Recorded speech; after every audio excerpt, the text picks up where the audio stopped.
ធ្លាប់រងគ្រោងព្រួងរឿងរំដួលលើងស្នេហ៍ឆាបឈួលចេះពេញអរា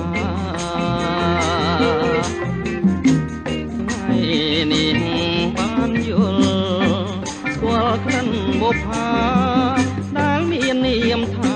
ចំបាក៏ថ្មីសូរិយាទុនទៀបហៀបអស្ដងគុណ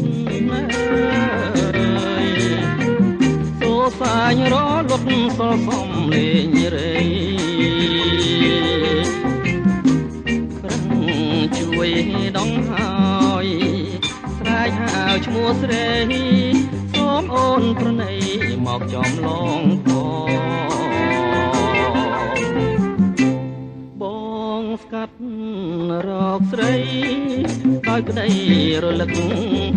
សងចិនហែលទឹកបើគ្មានគ្រូខ្លង